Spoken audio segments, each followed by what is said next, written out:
Bien. Bien, alors donc voilà, donc nous avons montré rapidement, donc nous avons montré déjà qu'il faut juste rappeler qu'il y a deux modèles généralement à utiliser dans les architectures web. Donc il y a le modèle multithread bloquant et le modèle single thread non bloquant. Et que Node.js, c'est l'une des technologies qui sont basées sur ce modèle-là, single thread avec des entrées-sorties non bloquantes. Il est basé sur la programmation événementielle, c'est-à-dire orientée événement asynchrone. Alors tout le code de Node.js est du code asynchrone, donc toutes les opérations ne sont pas bloquantes, ça c'est important. Et après je vous ai montré comment démarrer pour travailler avec Node.js. Il faut installer Node.js comme outil d'abord.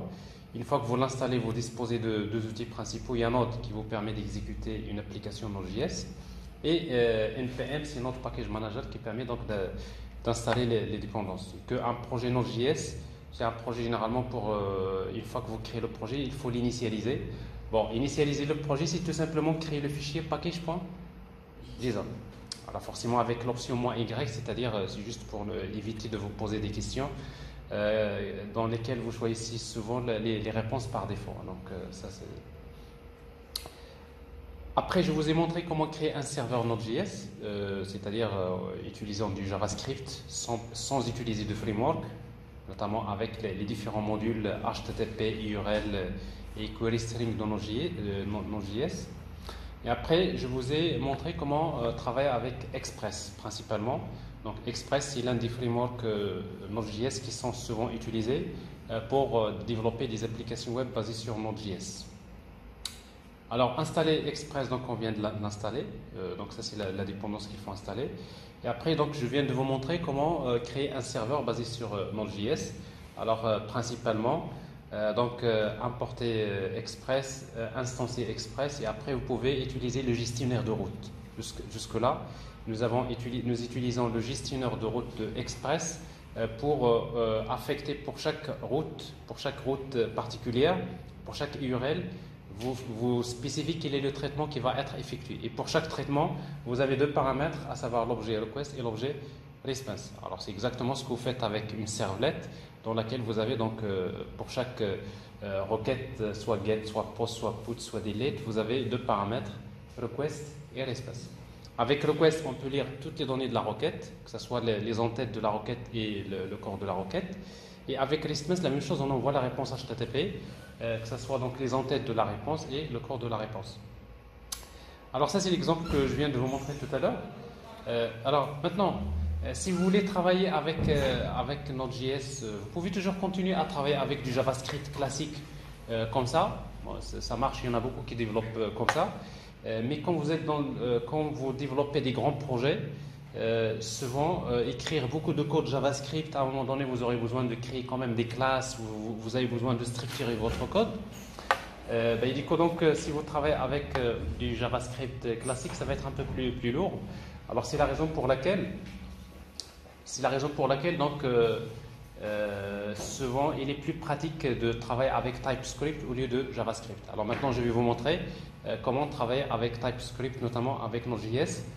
Et comme ça, par la suite, vous avez côté Angular, c'est TypeScript, côté backend également avec Node.js, c'est du TypeScript. Donc, c'est-à-dire vous allez utiliser presque les mêmes éléments syntaxiques pour l'application. Alors d'abord TypeScript, donc juste, j'en ai déjà parlé la semaine dernière. Donc TypeScript, c'est un langage qui est orienté objet, qui permet d'écrire facilement des applications JavaScript. Donc, principalement, qu'est-ce qu'il vous offre TypeScript? La possibilité de déclarer les types des variables, chose que vous ne faites pas dans du JavaScript. Créer des classes et des interfaces, ça c'est important. Utiliser la notion de décorateur, donc si vous vous rappelez, c'est l'équivalent des annotations pour des langages comme Java. Et également utiliser la généricité, ça c'est quelque chose de très important. Utiliser des types génériques, des collections génériques, donc ça permet de faciliter la programmation d'une manière générale.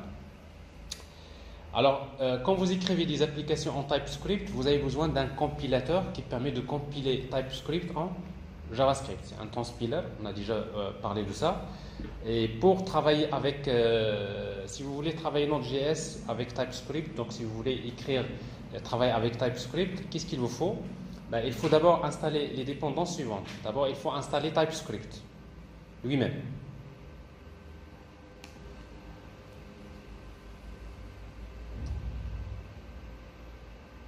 Voilà. Donc il faut installer d'abord TypeScript, c'est le compilateur. Généralement, vous n'avez pas besoin de l'installer pour chaque projet, mais vous pouvez l'installer d'une manière globale, une fois pour toutes. C'est-à-dire à chaque fois que vous voulez compiler, vous utilisez le compilateur TypeScript. Et après, vous aurez besoin d'installer. Alors maintenant, quand vous travaillez avec TypeScript, donc vous installez bien sûr TypeScript, mais également vous aurez besoin pour chaque librairie, vous avez besoin d'installer ce qu'on appelle le fichier de définition, dans lequel il y aura souvent un fichier dans lequel on déclare les différents types de données manipulées, c'est-à-dire dans le module. Donc, et pour télécharger donc le fichier de définition, donc vous utilisez donc, en tout cas pour Node.js, si vous voulez travailler Node.js avec TypeScript, vous aurez besoin d'installer la dépendance type Node, c'est-à-dire le fichier de définition pour Node.js. Alors, après par la suite, donc tout à l'heure, rappelez-vous, tout à l'heure quand j'ai démarré Node.js, j'ai utilisé Node, l'outil Node, mais avec, quand vous dites Node, vous démarrez l'application, à chaque fois que vous faites une modification dans votre projet, vous avez besoin d'arrêter et redémarrer. Alors si vous voulez éviter de faire ça au moment du développement, ce qui n'est pas assez pratique, vous pouvez utiliser l'outil Monitor. Donc c'est un outil qui permet, une fois que vous démarrez une application Node.js avec soit les NodeMon, qu'est-ce qu'il fait? Il démarre un watcher qui fait qu'à chaque fois que vous faites une modification dans votre code, automatiquement il va redémarrer. Ça veut dire qu'on n'aura plus besoin à chaque fois d'arrêter et redémarrer. Ça devient en tout cas assez pratique pour le développement. Mais également vous aurez besoin d'installer, si vous voulez lancer, parce qu'en fait on va créer un script qui permet de démarrer beaucoup de tâches en même temps. Alors c'est si vous voulez démarrer plusieurs tâches, c'est-à-dire en même temps dans un script, vous aurez besoin d'utiliser un outil qui s'appelle Concurrently, qui vous permet de démarrer plusieurs commandes en même temps. Parce qu'on a besoin de démarrer NodeMon, on a besoin de compiler, on a besoin de faire un certain nombre de choses. Et pour cela, sur une même commande, vous voulez lancer plusieurs tâches en parallèle, si vous voulez, d'une manière concurrente, donc vous utilisez Concurrently. Donc ça, c'est les dépendances dont vous aurez besoin si vous voulez travailler Node.js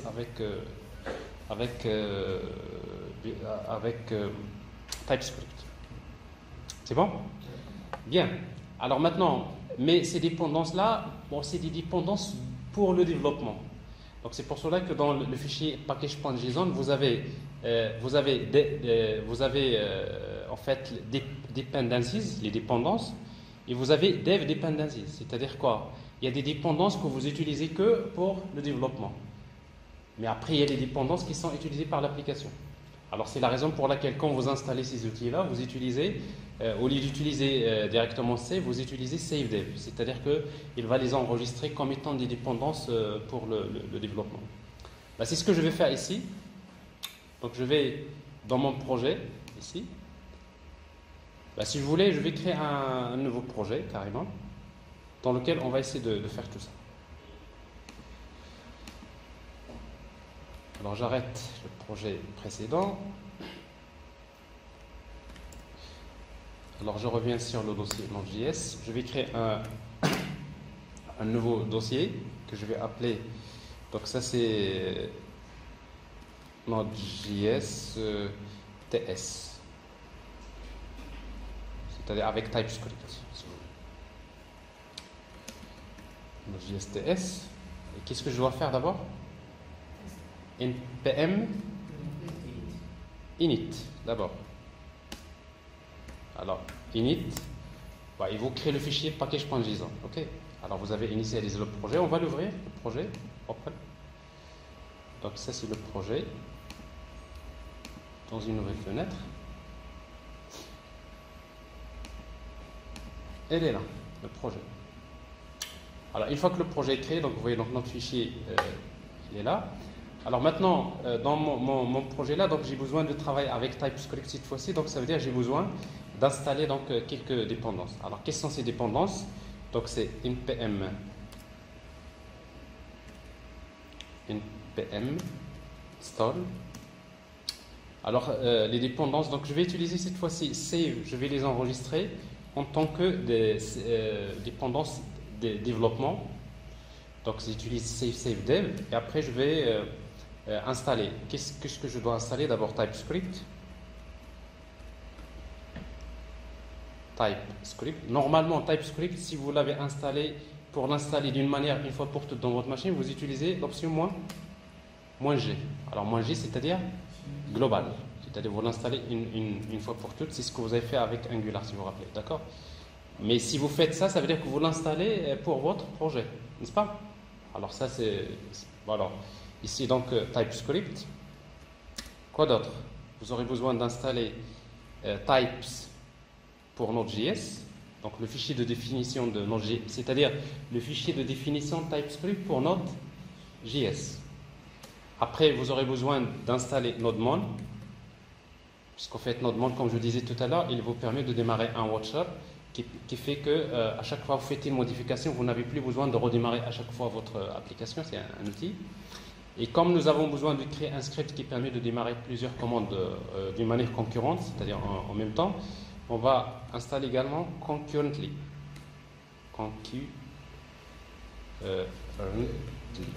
C'est ça? C'est bien écrit?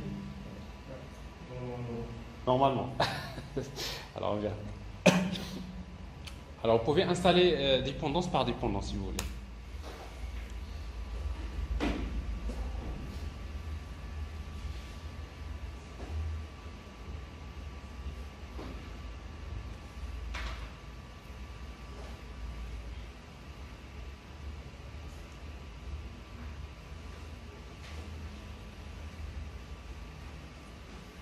Ça va? Fatigue? Vous pouvez ouvrir la fenêtre, la porte si vous voulez. Voilà. Alors une fois qu'ils sont installés, d'ailleurs si vous regardez le fichier en fait package.js, déjà bon, les dépendances ça on le sait déjà, ils sont installés dans Node module. Ok. Bon, il y a des dépendances qui sont installées dans package.json. Vous voyez les dépendances qu'on vient d'installer, mais il les enregistre dans dev dependencies. Donc ça veut dire quoi? Ça veut dire qu'en fin de compte, ce n'est pas mon application qui en aurait besoin au moment d'exécution, mais c'est plutôt au moment où je développe l'application, j'ai besoin de ces dépendances pour développer l'application. Alors une fois que c'est fait, maintenant ce qu'on va faire, donc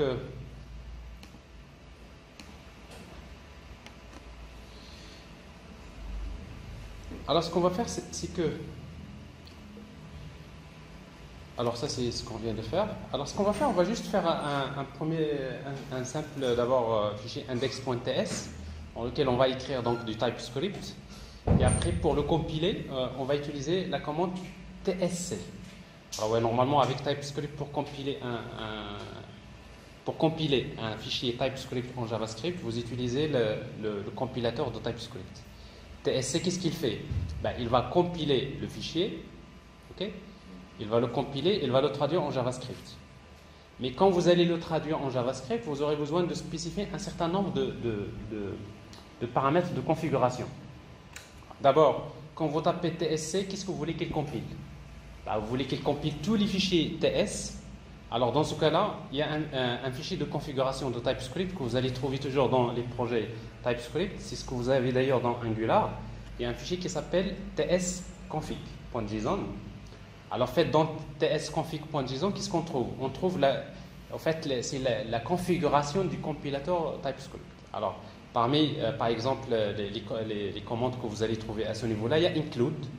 Par exemple, comme vous voyez ici, include src //, ça veut dire quoi? Ça veut dire que c'est comme si vous lui dites, quand je tape tsc, essaye de chercher dans le dossier. C'est là, il va trouver tout le code source de l'application. Il va dans le dossier src et dans tous les dossiers de src et tous les fichiers qui se trouvent dans ces dossiers-là, il va les compiler. Donc c'est une manière d'éviter à chaque fois de compiler fichier par fichier. Donc ça, il va le faire automatiquement. Alors pour cela, on va utiliser donc voilà include. Et après, il y a les options de compilation. Quand il va compiler, il va vous stocker le JavaScript dans un dossier. Moi, je vais lui demander de me le stocker dans un dossier qui s'appelle dist. C'est pour la distribution. Ça veut dire que moi, j'écris dans source, j'écris le TypeScript, mais le JavaScript, il va être enregistré à ce niveau-là.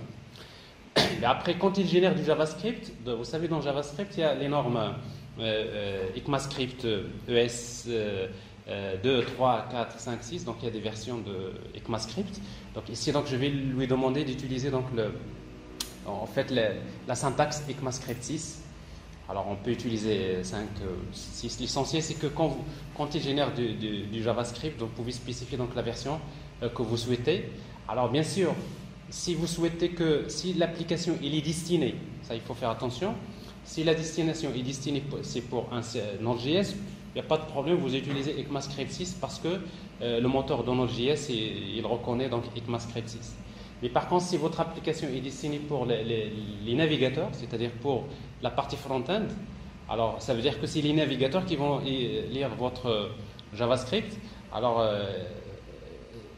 le fait d'utiliser ES6, c'est risqué. Pourquoi? Parce qu'il se peut que vous tombiez dans un navigateur qui est incapable d'interpréter le format ES6, c'est-à-dire ECMAScript 6. Donc c'est pour cela souvent on utilise ECMAScript 5 ou 4, souvent, pour être sûr que tous les navigateurs reconnaissent ECMAScript. Alors ici, dans notre cas, ce n'est pas le cas, parce qu'on est en train d'utiliser JavaScript côté back-end, et non pas côté front-end. Bon, et après, il y a en fait quelques options. Par exemple, strict mode, si vous mettez true, ça veut dire que, parce qu'en fait, dans JavaScript, il y a le mode strict. Si vous l'activez, c'est que vous exigez à ce qu'il respecte, par exemple, un certain nombre de choses, comme par exemple, il faudrait marquer des espaces entre égal et la valeur.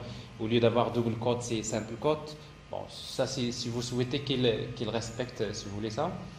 Ainsi de suite. Donc il y a un certain nombre d'options qui ne sont pas obligatoires, mais en tout cas on va définir ces options-là en fonction, à chaque fois en fonction du besoin. Alors maintenant, c'est ce qu'on va faire ici. D'abord, juste pour faire un test, parce que ce test-là vous aurez besoin pour mieux maîtriser la configuration d'un projet également Angular. Vous aurez besoin de voir comment le faire au moins une fois. Alors ce que je vais faire ici, donc je vais créer un dossier source dans mon projet, SRC.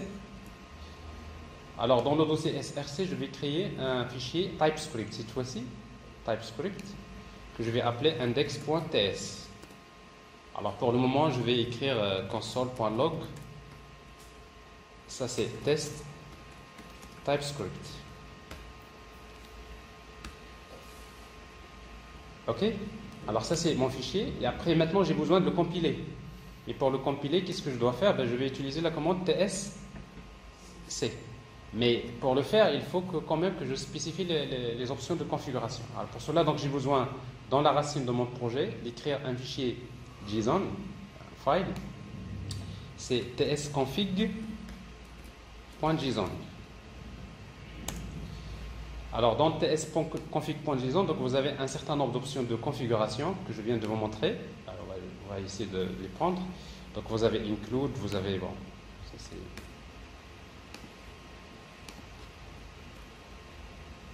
alors include. Vous avez compiler options. Alors dans compiler options, donc on va spécifier out_dir. Donc pour moi c'est output directory, c'est dist. Vous pouvez mettre ce que vous voulez. Le JavaScript qui va être généré, il aura le format, il va respecter la norme ECMAScript 6. Le mode, il va utiliser le mode strict. Et voilà. Alors l'option ES module interopérable, si vous voulez. Ici donc, on va voir en fait dans TypeScript, vous avez plusieurs manières. En fait, dans JavaScript, vous avez plusieurs manières d'importer les modules. Soit que vous utilisez import, ou bien vous pouvez utiliser require. C'est ce que je viens de vous montrer tout à l'heure. Alors après, donc, si vous souhaitez que votre code JavaScript soit interopérable entre différentes versions, donc on va utiliser cette option-là. Et après, Et l'option module comment JS, donc c'est-à-dire c'est pour lui demander de générer donc du JavaScript classique. C'est-à-dire comment? Alors il y a quelque chose qui manque? La dernière, il y a une virgule en plus.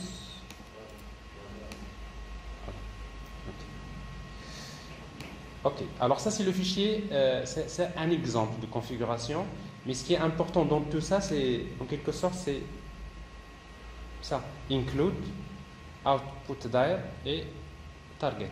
Ok.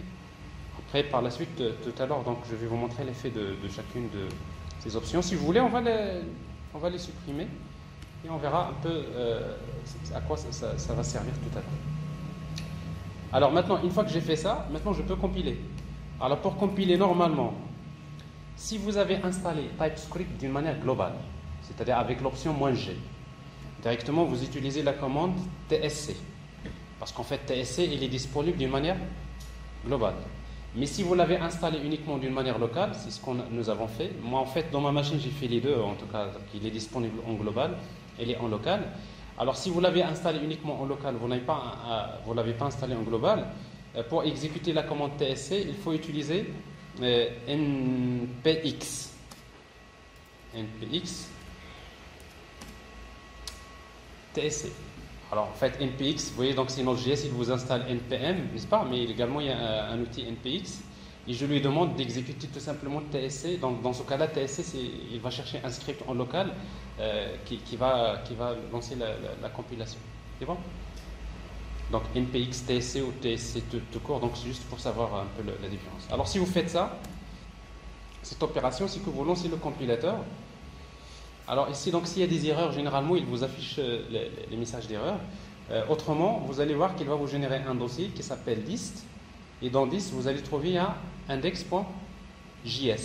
Donc j'ai index.ts, index.js, mais si vous regardez index.js, c'est le même que j'ai, parce que pour le moment il n'y a pas une grande différence, n'est-ce pas? C'est console tout court, il n'y a pas de problème, et après on va voir qu'est-ce qu'il va générer. Alors maintenant, une fois que j'ai compilé, tout simplement je vais exécuter le code JavaScript qui a été généré. Donc, dans ce cas-là, je vais utiliser ces nodes.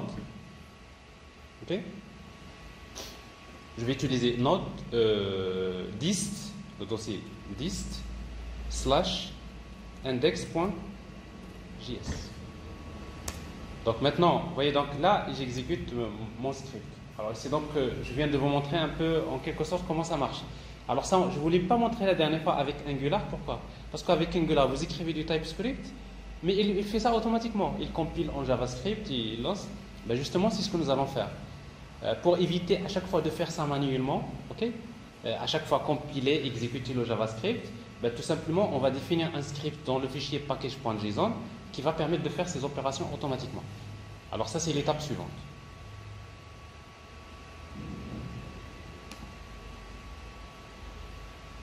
C'est clair cette partie-là? Alors donc vous voyez donc soit TSC, soit npx TSC. Et une fois que vous faites ça, maintenant ce qu'on va faire, c'est on va essayer de créer maintenant un serveur.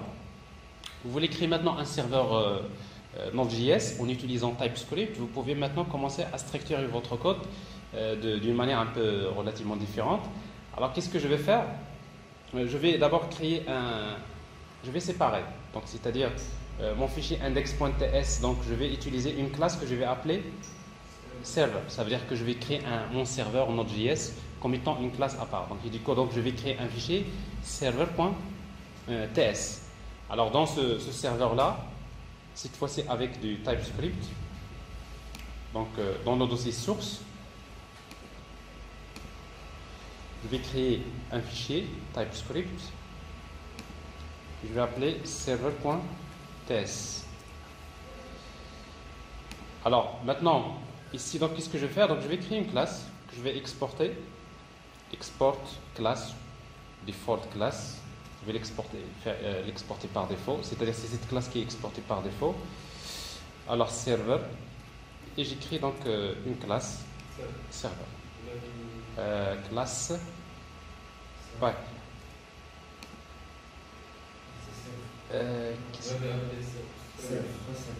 Classe, il me faut classe, c'est pas question parce que le nom, peu importe. Ce qu'il me faut, c'est plutôt ces classes. Ok. Server. Non, on n'est pas obligé. Le fichier, peu importe. Ici, je l'appelle serve, mais en principe, ici, le nom du fichier n'est pas forcément lié aux classes. Parce que dans un fichier TS, je peux créer plusieurs classes. Donc ça veut dire que je ne suis pas obligé d'avoir. Sauf que souvent, il faut respecter quand même ça. Donc je vais renommer rename ou refactor rename. Alors le fichier, je vais l'appeler server. Server.ts. Voilà. Alors server.ts. Alors ce que je vais faire ici, donc du moment que je vais travailler avec maintenant TypeScript, voilà comment.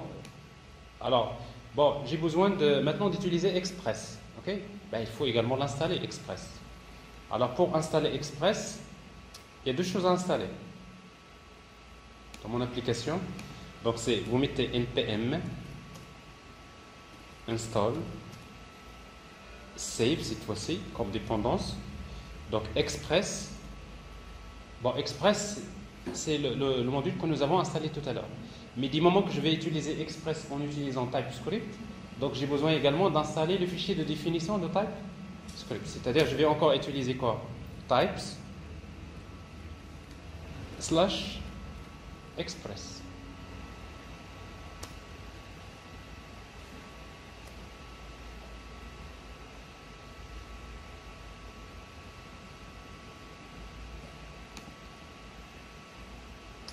Et après, ce que je vais faire, donc, je vais utiliser, donc les syntaxes classiques. Alors maintenant, si je veux utiliser, donc, je peux toujours travailler avec require comme ça, mais on va essayer de changer. On va utiliser import au lieu de require. Donc, ça veut dire on va commencer à utiliser la syntaxe que nous avons déjà l'occasion de voir avec dans Angular. C'est ce que nous allons essayer donc de voir ici. Alors, une fois que c'est installé. Voilà. Alors pour travailler avec Express, donc je vais utiliser import Express. Je vais l'appeler Express from le module Express.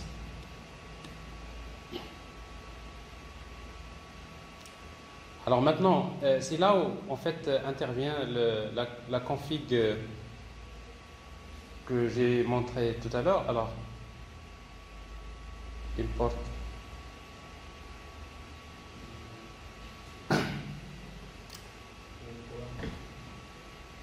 alors normalement donc là c'est pas alors qu'est-ce que je fais là, c'est const non import express from express, normalement c'est de la même. Alors attendez,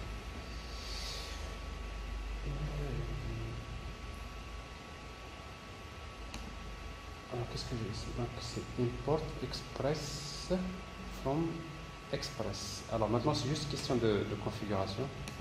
Export c'est import, voilà, import express from express.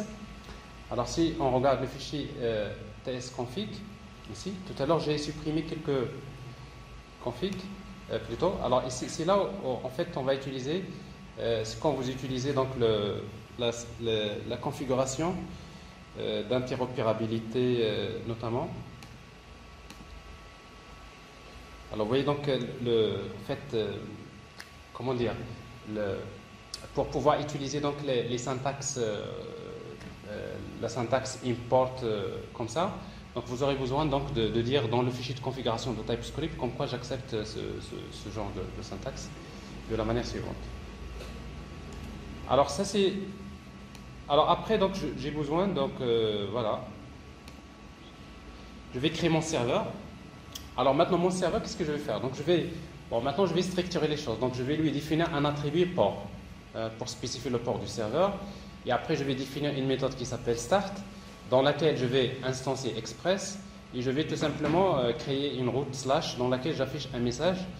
Et également j'ai une méthode qui s'appelle listen qui permet tout simplement c'est-à-dire de démarrer le serveur.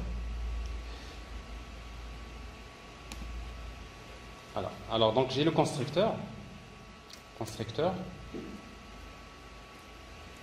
Alors vous savez, on a déjà utilisé cette syntaxe dans le constructeur. Au lieu de déclarer, je vous le rappelle, je peux déclarer un attribut ici que je vais appeler port de type number.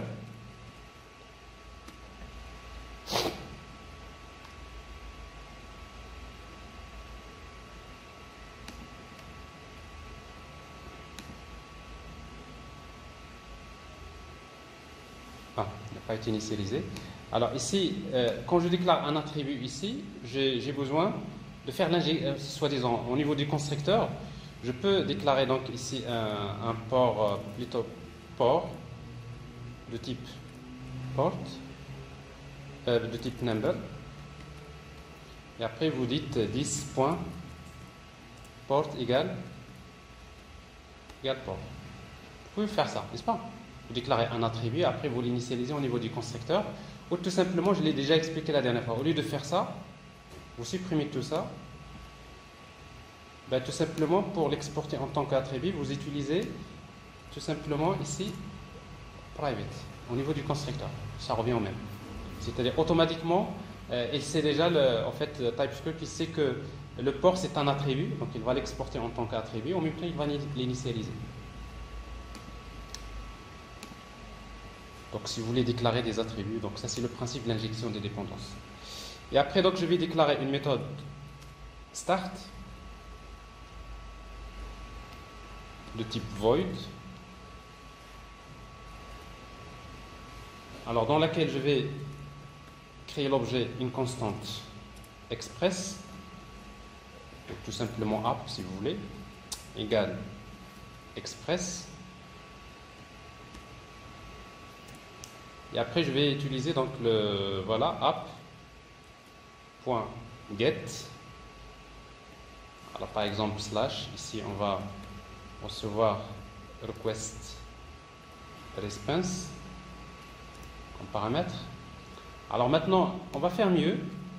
Alors, on va faire mieux, ça veut dire quoi? Ça veut dire que ici, donc je sais que request, du moment que j'ai utilisé donc alors ça, voilà, c'est ce qui manque. Voilà.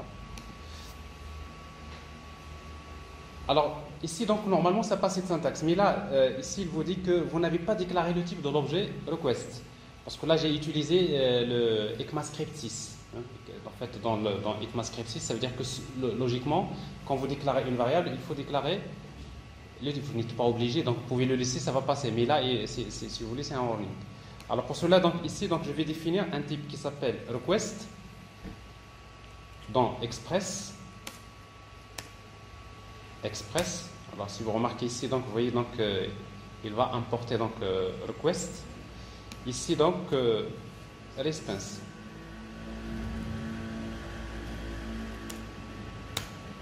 La même chose ici, il va l'importer. Request et response. Alors en fait, request et response, vous voyez tout à l'heure, on a installé donc le fichier de définition en fait type/express. Alors forcément, c'est là où il ajoute donc ces types qui sont définis ici. Alors qu'est-ce que je vais faire? Je vais juste faire un truc comme response.send. Un truc comme hello express TypeScript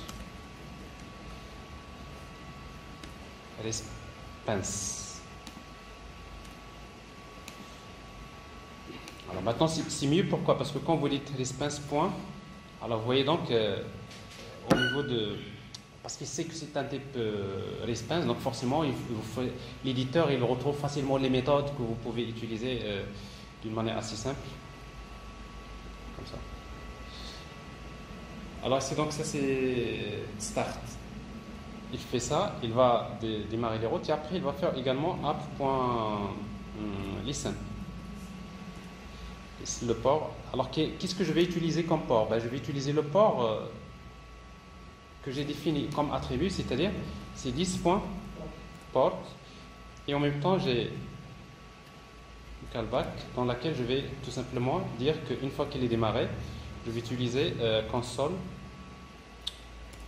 console.log server started.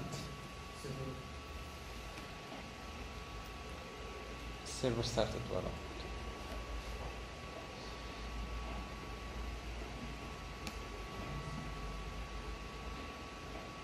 Alors ça c'est le...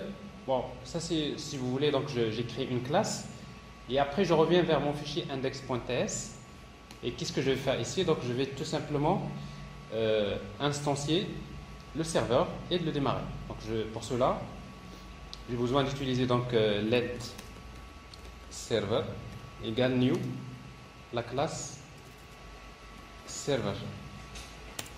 Alors server, c'est pas dans HTTP, c'est-à-dire dans mon fichier ici. Vous voyez donc import server from /.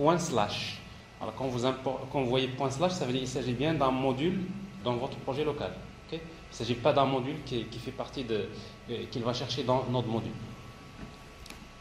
Mais quand vous mettez new server, qu'est-ce qu'on va lui transmettre comme paramètre? Le port 7777. Donc ça veut dire que je crée un serveur utilisant ce port. Une fois que je crée mon serveur, je vais utiliser tout simplement server.start. Je démarre le serveur. Alors maintenant, si je veux que ça marche, ben, il faut recompiler. Jusqu'à présent, on va toujours le faire manuellement. On va utiliser encore, je vous rappelle, voilà, c'est npx, quoi? TSC. Ben, il va me compiler tous les fichiers qui se trouvent dans le code source. Ben, logiquement, cette opération de compilation, ici, on va trouver deux fichiers. Vous trouverez server.js et vous trouverez index.js. Alors, si vous regardez server.js, alors là, c'est du JavaScript. C'est-à-dire, il est en train de traduire du TypeScript en JavaScript, mais la forme de... Vous voyez donc, tout à l'heure, on a utilisé, parce que dans la configuration, je lui ai demandé de faire l'option strict. Là, il déclare comme quoi il utilise, c'est-à-dire il respecte les restrictions de type strict. Alors vous voyez, require et après maintenant, vous n'aurez plus besoin de regarder un peu le JavaScript qu'il génère parce que parfois c'est du JavaScript. Quand vous avez une grande application, le JavaScript qu'il génère c'est assez complexe. Donc c'est-à-dire maintenant c'est le compilateur qui va s'en charger. Moi j'écris mon TypeScript et après le compilateur va générer du JavaScript. Et après pour tester ça, qu'est-ce qu'on va faire? On va démarrer. C'est node. Et qu'est-ce que je vais exécuter? C'est dist / quoi? Index. Parce que c'est index qui démarre. Donc index.js. Vous voyez ici donc là, mon serveur il est bien démarré. Je vais le tester. Pour cela donc je vais utiliser le port 7777. Et je vois le message donc Hello Express TypeScript. Alors là, on vient de basculer vers un exemple d'application Node.js avec JavaScript. Là, on vient de voir comment travailler avec TypeScript. Alors maintenant, la seule chose qui nous dérange à ce niveau-là, c'est ce qui va déranger le développeur, c'est qu'à chaque fois, il va recompiler, faire des opérations. Alors maintenant, on va faire ça d'une manière automatique. On va créer un script dans le fichier package.json. Vous savez, dans le fichier package.json, vous avez une clause dans laquelle vous avez des scripts. Alors ici, on va créer un script. Vous trouverez déjà ici un script qui fait qu'un echo. C'est-à-dire si vous tapez ici npm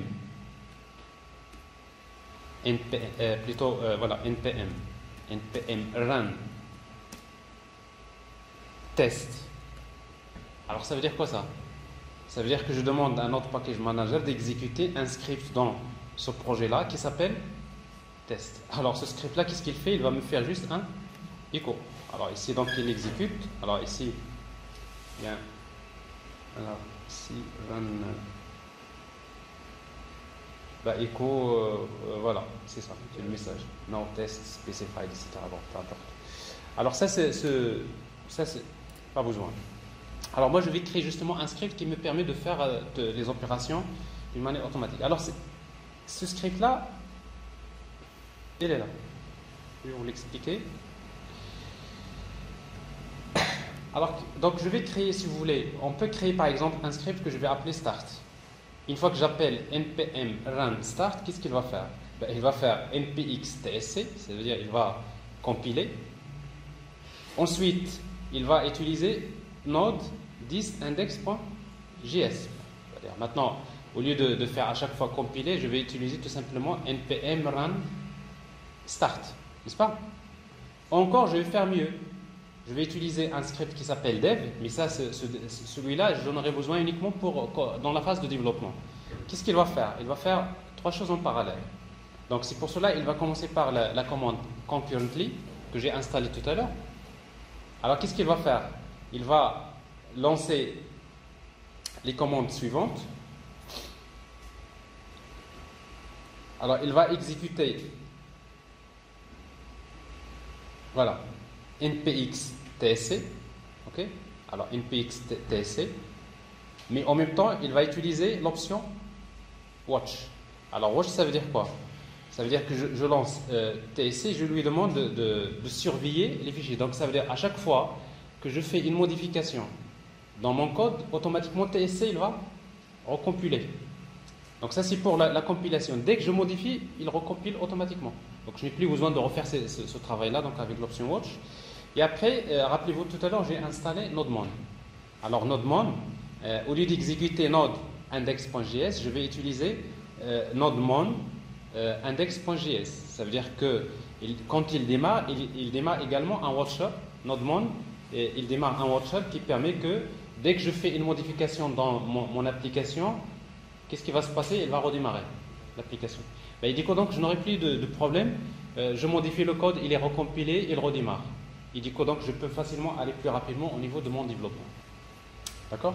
Alors ça c'est le script. Et après, si vous voulez regarder un peu les options, concurrently, vous pouvez voir, il y a beaucoup d'options. Vous pouvez afficher des messages, vous pouvez loguer des couleurs pour chaque message, vous pouvez faire plein de choses. Alors ici, donc je vais juste prendre ces 2 scripts que j'ai ici. Oui. Et je vais les ajouter dans mon fichier package.json. Bon, j'ai toujours un petit problème des espaces ici. Alors, ça c'est dev. Alors juste, il faut comprendre quand vous dites anti... Bon, parce qu'en fait, vous avez des double quotes à l'intérieur de double quotes, et pour éviter ça, c'est pour cela qu'on utilise backslash à chaque fois. Donc, parce que tout ça, vous voyez, donc il y a la chaîne commence à partir de là et se termine par là, n'est-ce pas? Et concurrently, je vais lui transmettre plusieurs commandes, donc en fonction bien sûr de ce que je veux. Alors dans mon cas ici, donc ce qui m'intéresse, donc il va faire npx d'abord, il va compiler d'abord, une fois qu'il compile, il va redémarrer. Donc ça c'est des opérations qu'il va faire. Alors vous pouvez regarder dans la configuration dans concurrently comment si vous voulez configurer avec plus de détails ça. Alors une fois que je fais ça, donc maintenant ce que je vais faire, donc je reviens vers mon terminal ici. Et qu'est-ce que je vais faire? Tout simplement, c'est npm quoi? Run dev. Bon, start, vous le faites en production. Parce qu'en production, on n'a pas besoin de faire ça. Start, ça veut dire vous démarrez l'application en production. Mais en dev, je vais utiliser dev. Donc j'ai besoin de ces trucs-là. Alors dev. Alors si vous faites ça, vous allez remarquer ce qu'il va faire. Vous voyez, donc il lance ces opérations-là, il compile, il vous affiche des messages, et après il vous dit server started. Alors ici, donc ça je suis tranquille maintenant, mais par contre, si je reviens vers mon application ici, par exemple dans mon serveur, je ne sais pas, je vais changer ici le message, je ne sais pas, test, enregistré, CTRL S, et vous remarquez, il a déjà fait il a recompilé, il a restarté. Donc si je reviens ici, pas de problème. Alors plutôt, c'est un peu la configuration que vous avez dans Angular. Ça, vous n'avez pas besoin de le faire dans Angular, parce que quand vous créez un projet Angular, alors par défaut, il vous fait déjà cette config, ce qui fait qu'à chaque fois vous faites des modifications, il recharge, etc. Donc il n'y a pas de problème à ce niveau-là. Alors ça, c'est ça c'est juste pour vous expliquer les concepts de base. Alors maintenant, il y a quelque chose également qui est très important dans le développement, c'est les tests unitaires. Alors comment écrire des tests unitaires, notamment quand vous travaillez avec JavaScript. Si vous travaillez avec Java, vous avez des frameworks comme JUnit qui est utilisé pour créer des tests unitaires.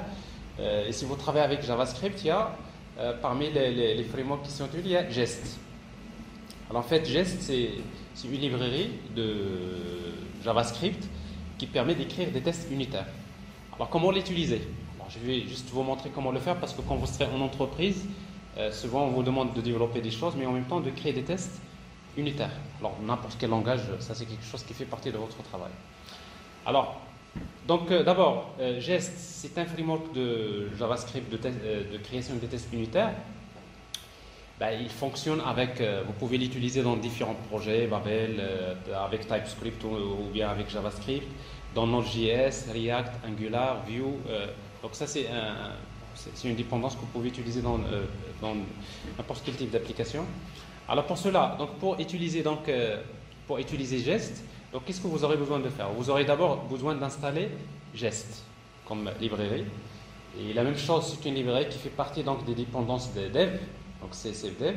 Vous aurez besoin d'installer, parce qu'on va utiliser Jest avec TypeScript, donc j'ai besoin d'installer le fichier de définition de Jest, TypeScript. Donc c'est pour cela que je vais utiliser types-jest. Et après, j'ai besoin d'installer donc TypeScript Jest comme outil, comme une dépendance que je vais utiliser également. Donc vous avez 3 dépendances qu'on aurait besoin d'installer. Une fois qu'on aurait installé ces 3 dépendances, vous aurez besoin de configurer Jest, la même chose. Alors Jest, il utilise un fichier de configuration, soit un fichier .json ou bien un fichier .js. Alors ici donc j'utilise un fichier .js, donc vous utilisez un fichier qui s'appelle jest.config.js. La même chose, qu'est-ce qu'on va faire dans ce fichier-là? Tout simplement, on va lui dire que tous les fichiers qui contiennent un fichier qui se termine par .ts, d'accord? Il va le compiler avec ts-jest.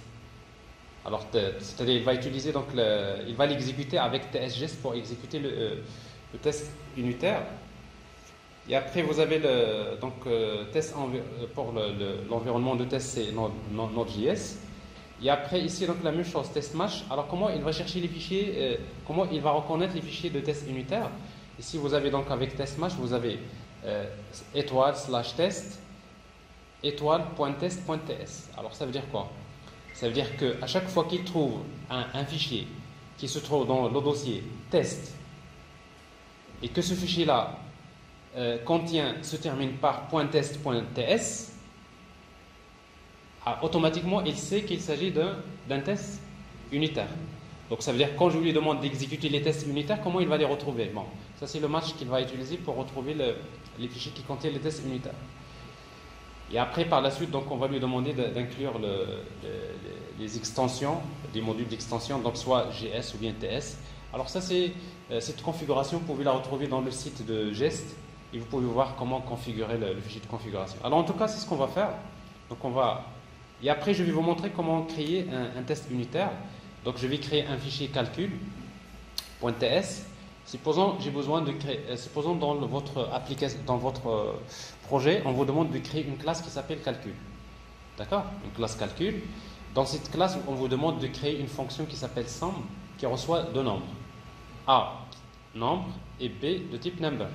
Et après, pour vous, c'est très simple, vous utilisez tout simplement return A plus B. Donc ça, vous avez créé une fonction. Alors maintenant, il faut lui créer un test unitaire. Alors si vous voulez créer un test unitaire avec Jest, alors qu'est-ce que vous avez besoin de faire? Vous aurez besoin alors pour créer un test unitaire avec Jest, on utilise describe et on spécifie le nom du test unitaire, je l'appelle calcul, c'est juste un nom. Et après vous lui transmettez une fonction, une callback, qui ne reçoit pas de paramètres, dans laquelle vous allez définir les règles de test. Quand est-ce que vous considérez que le test a réussi ou bien a échoué? Alors c'est la raison pour laquelle avec Jest, on utilise cette syntaxe. It, le message ça c'est à vous d'écrire le message. Pour moi, it should return par exemple 13. Ça veut dire quoi? Ça veut dire que pour moi, dans ce test-là, qu'est-ce que je vais faire? Je vais supposons que A égale à 3, supposons que B égale à 10. Quand j'appelle somme A, B, normalement, ça devrait me retourner combien? 13. C'est pour cela ici, donc j'ai un résultat que je vais appeler expected, c'est-à-dire c'est le résultat attendu. Alors pour A égale à 3, B égale à 10, le résultat attendu c'est 13. Alors ici, c'est pour cela que je vais utiliser tout simplement expect. Ça veut dire, voilà, tu considères que la règle qui va vérifier si le test a réussi, tu appelles calcul.somme. Alors là, je n'ai pas besoin d'instancier la classe calcul, il faut remarquer, parce que j'ai déclaré la méthode statique. Alors du moment qu'il est statique, donc, mais en principe, si la méthode n'était pas statique, il faut d'abord créer un objet de la classe calcul et d'appeler la méthode statique. Donc j'appelle calcul.somme à B, et après je vais lui ajouter to be. Après il y a plein de méthodes, c'est-à-dire que le résultat doit être, soi-disant, doit être quoi? Expected. Alors ça, vous venez de créer ce qu'on appelle un test unitaire, mais en utilisant la syntaxe définie avec la librairie Jest. D'accord?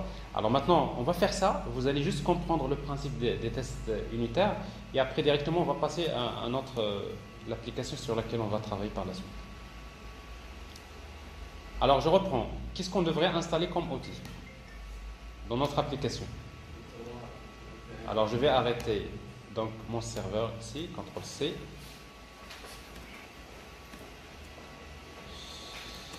Donc je vais utiliser ces npm install. J'ai besoin de Jest. Quoi d'autre? Alors pour Jest et Jest, voilà, Jest. Et quoi d'autre? Tout ça c'est dans dev. Alors ici vous avez tout ça, c'est des dépendances dev. Donc je vais les installer dans la même ligne. Donc je vais utiliser install save dev. C'est un J. Alors Jest, et après le fichier de définition de Jest, c'est types espace, oui, types/Jest. Et la troisième, c'est quoi? C'est tsgest.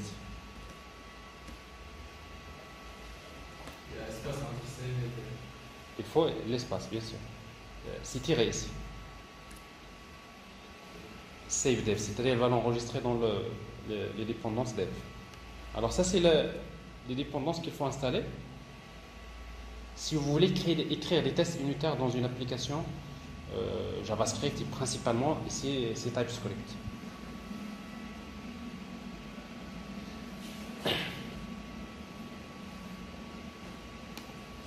Vous pouvez consulter donc le site de Jest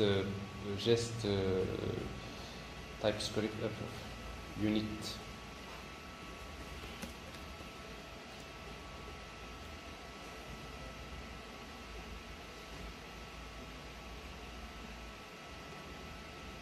Voilà le site de Jest.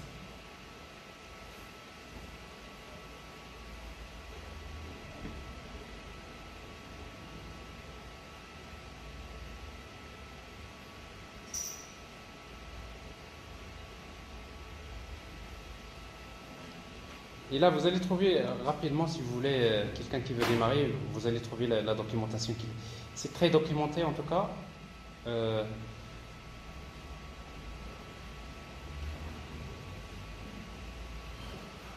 C'est gratuit. Oui.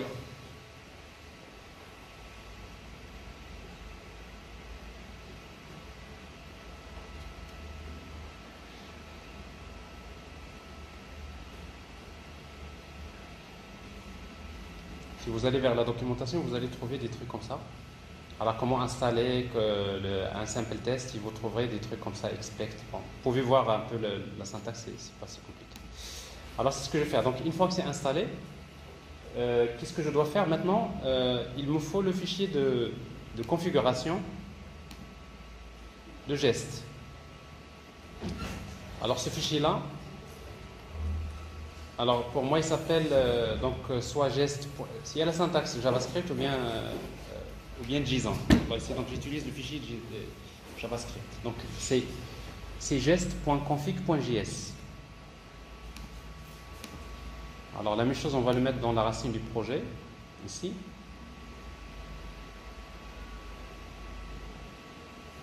Donc JavaScript file. Alors c'est gest. Alors gest-config.js. Donc gest.config.js. Alors ce fichier, qu'est-ce qu'il contient? Il contient ce fichier de configuration. Alors module export. Alors normalement sur le site vous pouvez trouver des fichiers de configuration comme ça, vous pouvez faire des copier-coller. Alors ici j'ai ça.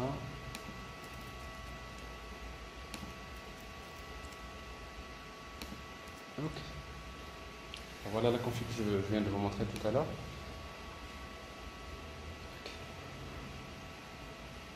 Ça c'est une expression régulière.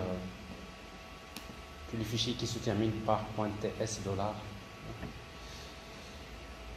$. En fait, dollar, c'est-à-dire la fin de la chaîne de caractères. C'est bon? Alors, voilà. Donc ça, c'est l'installation du fichier. Alors maintenant, pour faire un test, je vais reprendre l'exemple de tout à l'heure. Donc je vais créer un fichier TypeScript. Je vais appeler calcul.ts. Bon, calcul.ts, ça c'est le fichier. Mais je ne vais pas le mettre là. Je le supprime. Pourquoi je ne dois pas le mettre là? Parce que je devrais le mettre dans un dossier d'après ma configuration. Regardez. Alors, tous mes fichiers qui. Non, attendez, pardon. Ça, c'est les tests unitaires. Mais les classes de votre application, vous les mettez dans le dossier source. Donc, ce que j'ai fait tout à l'heure, c'était bon. Donc TypeScript file, donc je vais créer un fichier qui s'appelle calcul.ts, peu importe, et dans lequel je vais créer une classe export, default class calcul. Alors dans cette classe là, donc je vais créer une méthode statique, public static. Vous ne devez pas créer un dossier test dans la source? Non, quand je vais créer le test unitaire, c'est à ce moment-là que je vais créer le dossier test. D'accord? Maintenant, c'est la classe, une classe parmi les classes que vous avez dans votre projet. Vous voulez par la suite lui créer un test unitaire. Alors pour le moment, donc, je crée une méthode qui permet de faire la somme de deux nombres. A de type number, B type number, et il va retourner également, le type de retour c'est number. Alors cette méthode-là, elle va tout simplement retourner A plus B. C'est une simple méthode. Maintenant, cette méthode-là, j'ai besoin de l'écrire un test unitaire. Alors pour cela, dans mon projet, j'ai besoin de créer un dossier test.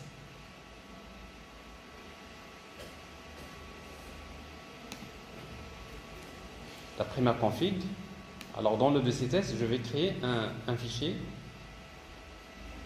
qui devrait être nommé,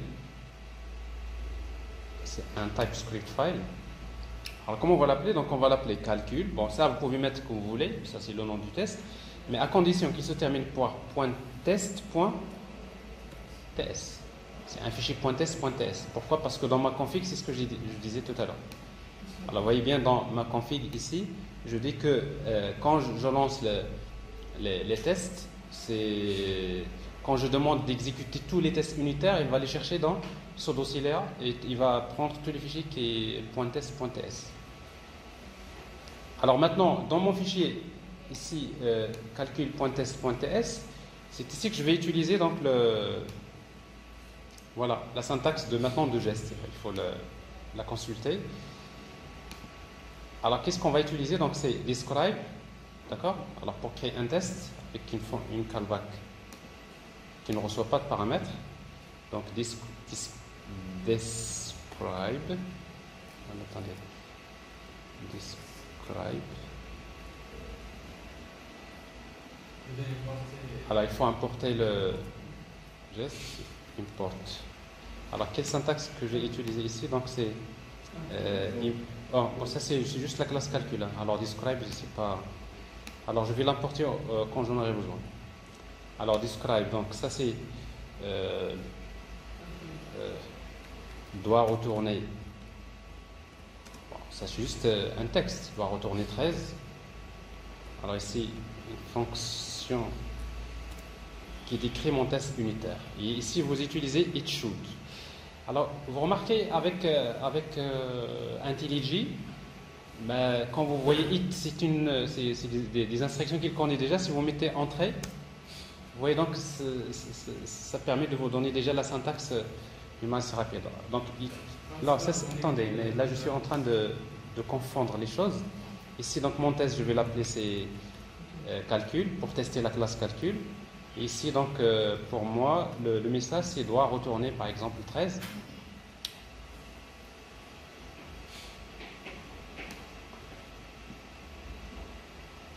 Donc, je l'écris en anglais. Should return 13.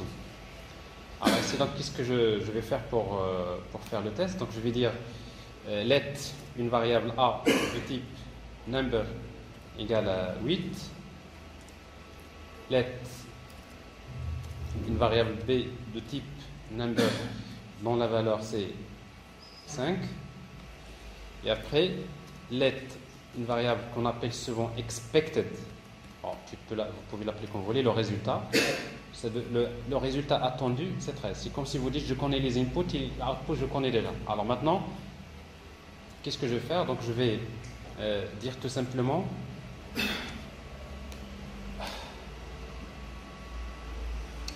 donc expect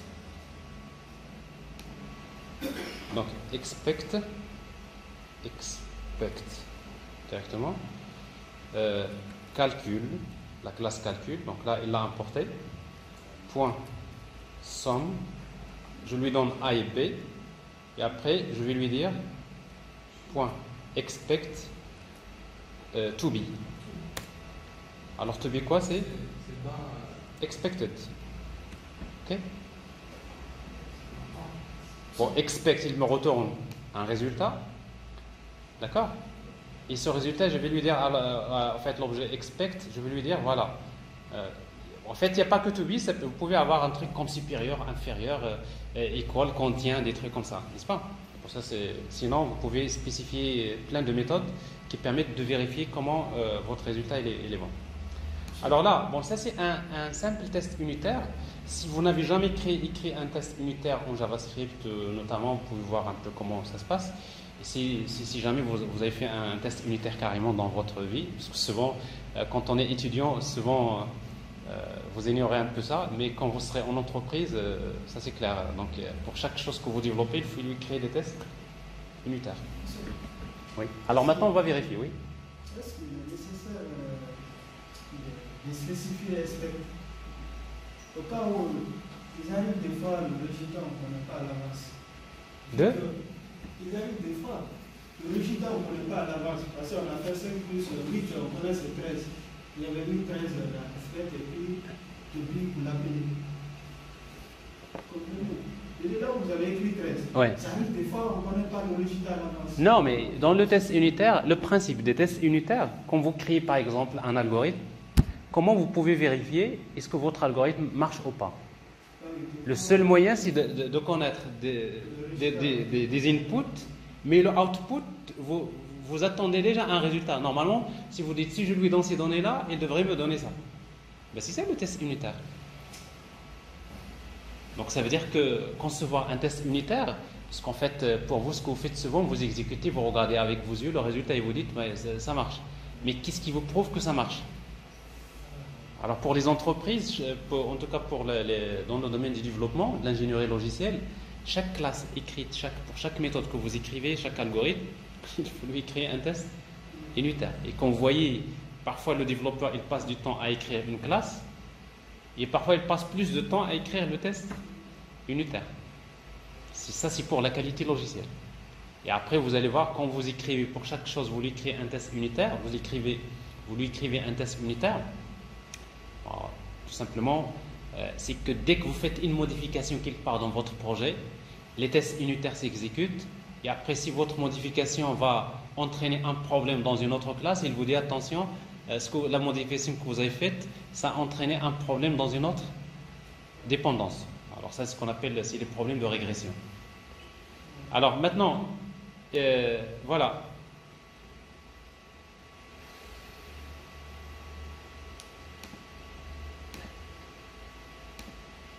Alors maintenant, on va essayer de vérifier ça. Alors pour cela, qu'est-ce qu'on va faire? Tout simplement, on va exécuter, à chaque fois que vous voulez exécuter les tests unitaires, vous utilisez npx. Enfin, vous exécutez la commande gest, parce qu'on l'a déjà installée en local. On ne l'a pas installée d'une manière globale. Donc on va utiliser npx gest. Et après la même chose, pour ne pas le faire à chaque fois, qu'est-ce qu'on va faire? On va ajouter un script qu'on va appeler test watch, dans lequel on va exécuter gest, et après on va utiliser tout simplement l'option watch all. Et du coup, donc, dès que je modifie un test unitaire, automatiquement il va faire cette opération. Alors pour le moment, je le fais manuellement d'abord.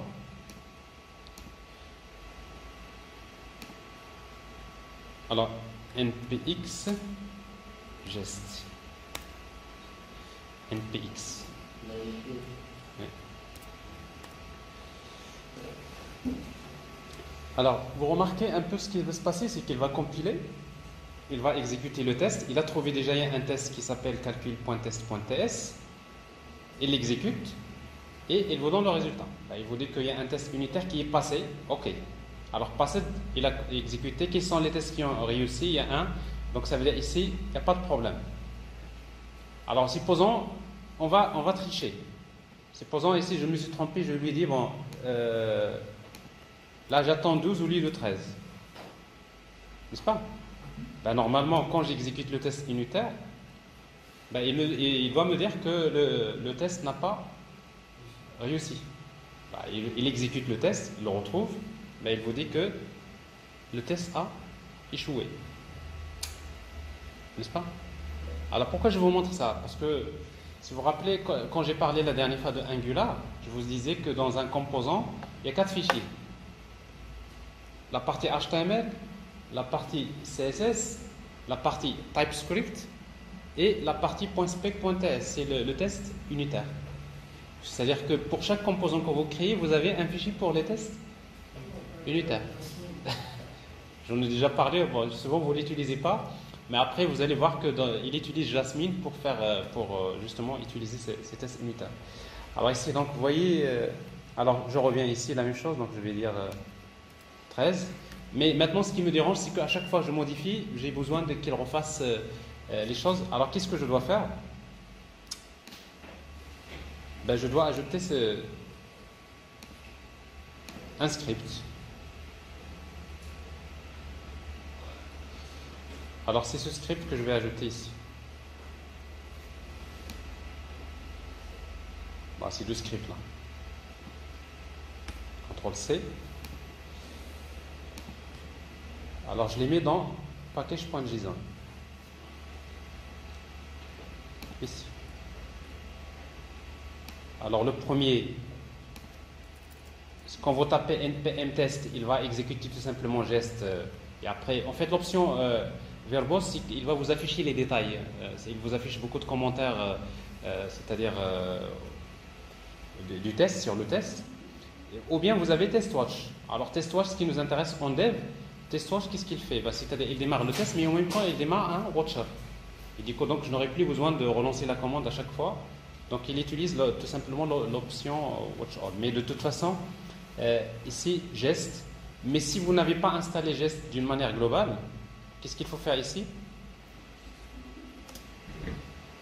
npx, n'est-ce pas? Parce que quand vous installez gest, vous utilisez l'option avec l'option -g. En fait, ça c'est. Moi en fait, je l'ai déjà fait, donc je peux utiliser npx.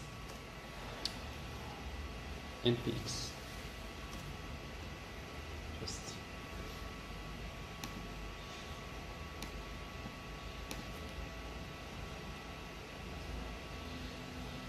Alors, qu'est-ce qu'on va faire maintenant? Donc, on va exécuter notre serveur. Donc c'est npm run.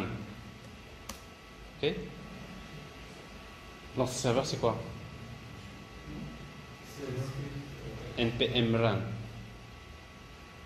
dev.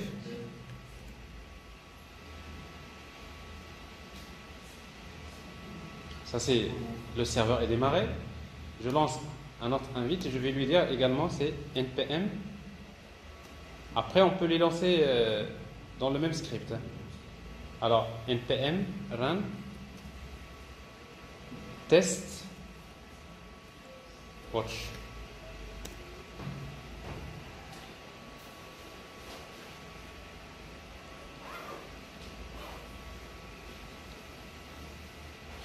Voilà, alors ici, donc, vous voyez, donc, ici, il vous affiche l'évolution. Alors, l'option moins verbose que j'ai ajoutée, donc, il vous ajoute en quelque sorte quelques commentaires, etc. Le test A est passé, ben, on peut vérifier ici. Alors, par exemple, je suis dans calcul, ben, je vais changer dans mon test 3. Je vais changer dans ma classe. Supposons, au lieu de return A plus B, j'ai mis return A fois B. Enregistrer.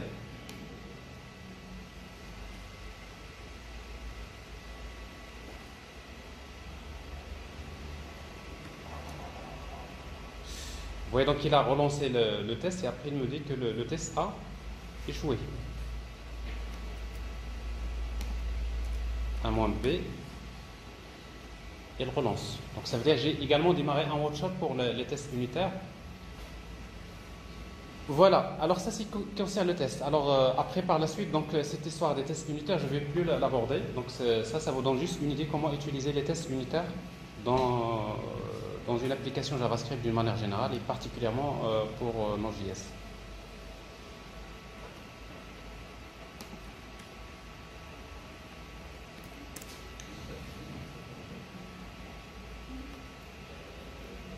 Alors.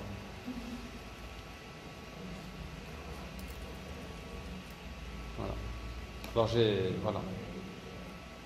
Alors en principe, vous pouvez faire dans le même script. Vous avez compris maintenant le principe dans le même script package.json. Et quand vous utilisez ça, vous voyez, concurrently, dans dev, alors qu'est-ce qu'on va ajouter? Vous ajoutez ça également, n'est-ce pas? Alors vous l'ajoutez, donc Node npx tsc, il va compiler, il va démarrer et il fait les tests unitaires. Alors, bref, donc il faut faire tout ça. Alors ça veut dire que vous utilisez ça. Alors vous utilisez donc anti-slash double quote, anti-slash double quote, encore.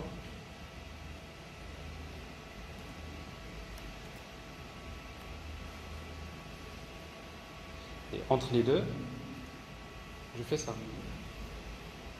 Voilà.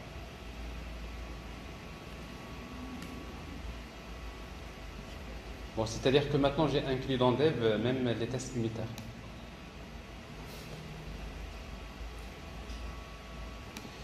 Et du coup, donc,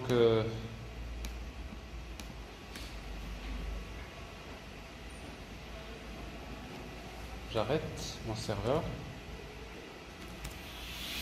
Et maintenant, pour démarrer le truc, je dois utiliser npm rundev. Alors, si je ne me suis pas trompé, donc, vous voyez, donc, il démarre le serveur logiquement. Vous voyez, donc, il a également. Non, ça c'est avant. Voilà. Il a lancé le test unitaire.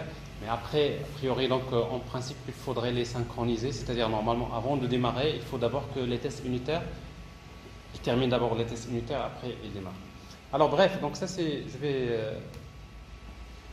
alors ma classe calcul, ce n'est pas A plus B, c'est plutôt, c'est pas A moins B, c'est A plus B. Ouais, donc je fais j'enregistre, il refait ce travail-là. il exécute tous les tests unitaires. Et après les tests unitaires, donc il n'y a pas de problème.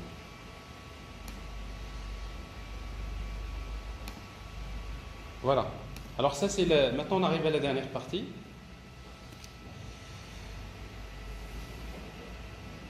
Alors dans cette dernière partie, donc juste, si vous voulez, bon, alors ce qui est prévu dans votre emploi, donc à 13h on va s'arrêter à 13h et vous prenez la pause d'une heure pour manger et après on revient à 14h et on termine à 16h. Ok? C'est ce qui est en fait planifié.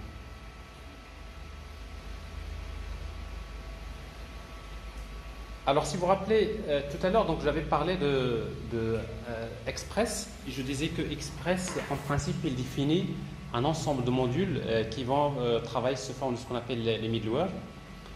Donc, la notion de middleware, enfin, c'est quoi? C'est des morceaux d'applications, c'est des petites applications, c'est des filtres, si vous voulez, des listeners,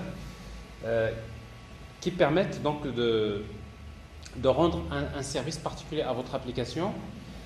En principe, Express fournit une vingtaine, une quinzaine de, si vous voulez, de middleware par défaut, mais les autres, vous pouvez les installer via NPM. Alors, parmi les middleware qui sont souvent utilisés, il y a BuddyParser, on va l'utiliser tout à l'heure parce que parfois on a besoin le corps d'une requête HTTP. Quand le client envoie une requête HTTP qui contient des données en JSON, ben, je vais demander à Express de les transformer en objet JSON JavaScript. Donc ici, on va utiliser un middleware qui s'appelle BuddyParser qui fait ce travail automatiquement. Compression, si vous souhaitez que toutes les réponses HTTP soient, par exemple, compressées dans un format particulier zip ou je ne sais pas quoi, vous pouvez l'activer. Cookie Parser, c'est lui qui va permettre à chaque requête, il récupère les cookies et après il va les passer en objet JavaScript. Cookie Session, la même chose, il permet de gérer donc les cookies, c'est-à-dire soit des cookie sessions, c'est parce que vous savez, quand vous faites l'authentification basée sur les sessions, le serveur génère un cookie qui contient le session ID. Hein, et c'est un cookie spécialement pour l'authentification. Il y a également un middleware pour les fichiers statiques. Parce que dans une application Node.js, vous avez besoin de créer des documents HTML, vous avez besoin des fichiers CSS, des fichiers JavaScript, c'est-à-dire vous avez besoin de ressources statiques. Mais souvent, les documents statiques, vous les placez quelque part dans un dossier. Mais maintenant, il faut indiquer à Express où se trouvent les ressources statiques. Alors, si vous voulez spécifier où se trouvent les ressources statiques, vous utilisez ce serve statique, favicon, donc pour spécifier où se trouve le fichier, le favicon du projet. Et après également pour la sécurité, rappelez-vous, si vous faites l'authentification basée sur les sessions, il y a une faille de sécurité qui s'appelle Cross-Site Request Forgery, qui est généralement très connue dans les applications web. Ici donc vous avez un middleware qui permet donc de donner on va dire une parade à c'est-à-dire cette vulnérabilité. Vous avez déjà une idée sur ça? Cross-Site Request Forgery. Alors si vous l'avez jamais vu, de toute façon, on aura par la suite l'occasion d'en parler. En tout cas, bref, vous avez un tas de middleware que vous pouvez utiliser. Maintenant, juste comment utiliser un middleware? Alors en principe, l'application, une requête, quand il arrive, il passe via un pipeline de middleware. Donc il passe par le premier middleware qui va filtrer la requête et il va la transmettre par la suite au deuxième. Donc c'est tout un pipeline de middleware. Et après, par la suite, il arrive vers le système de routage de Express. Et après le système de routage de Express, il va exécuter des traitements. Alors pour cela, donc, vous avez soi-disant, chaque middleware, il fait un traitement, il envoie la requête vers un autre middleware. Donc si vous voulez, c'est une sorte de pipeline. Alors c'est ce qui est souvent utilisé dans les applications web. Alors c'est même la même chose pour les autres frameworks. Souvent, quand vous créez une application, vous avez besoin, dans par exemple les applications J2E, vous avez les servlets et vous avez les filtres. N'est-ce pas? Servlet. Qu'est-ce qu'il fait? Une fois qu'il y a une requête HTTP qui arrive, soit la méthode doGet ou bien la méthode doPost s'exécute. N'est-ce pas? Mais après, avant d'arriver à une servlet, on peut créer des filtres. Ce qui fait qu'une requête HTTP, il passe par le filtre 1, filtre 2, 3, 4, 5. Une fois qu'il passe les filtres, c'est à ce moment-là qu'il arrive vers une servlette. Là, c'est la même chose ici. Donc, on ne va pas l'appeler des filtres, il expresse les appels des middleware, les intermédiaires, si vous voulez. Alors, juste pour utiliser donc un middleware, donc vous utilisez app.use. Donc, vous voulez configurer un middleware, par exemple. Supposons vous voulez, par exemple, spécifier le dossier statique où se trouvent les ressources statiques. Vous utilisez app.use et vous appelez directement serve statique. Donc ça, c'est un middleware. Et après, vous lui spécifiez le dossier où se trouvent vos fichiers statiques, notamment. Alors, je vais vous montrer juste cet exemple-là. Alors, par exemple, je veux créer une page HTML dans mon application. Je vais créer un dossier dans mon projet que je vais appeler public. Alors dans public, je vais créer une page index.html dans laquelle je mets test. C'est une page HTML. Alors si je démarre mon serveur, maintenant normalement si vous tentez d'accéder à votre page ici /index.html, ça ne va pas marcher. Il vous dit qu'il ne la retrouve pas. Parce qu'en fait, ici, je n'ai pas configuré le middleware qui permet d'indiquer où se trouvent les ressources statiques. Alors pour cela, qu'est-ce que je vais faire? Pour cela, là, je vais utiliser dans mon serveur, ici, index.ts. Qu'est-ce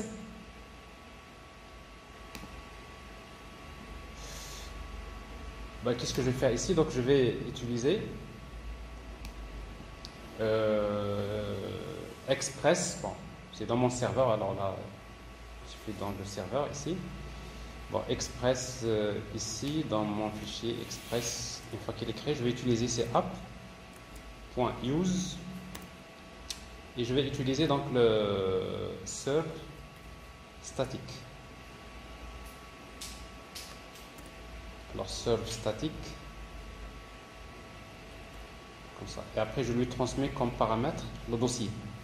Alors maintenant, le dossier public, il se trouve, si vous voulez, par rapport... Parce que là, je suis dans le dossier source. Ça veut dire qu'il devrait se trouver où? C'est point slash public, ou bien je peux mettre, je crois, si je mets public comme ça, slash public.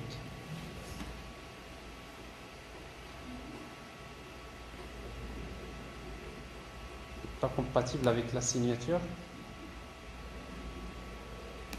Alors, il faut importer. Donc, statique, serve statique. Point. Alors, ici, voilà ce que je vais faire. Donc, quand j'importe, je vais utiliser, au lieu d'utiliser ça, au lieu d'utiliser étoile as, je vais utiliser import serve static from.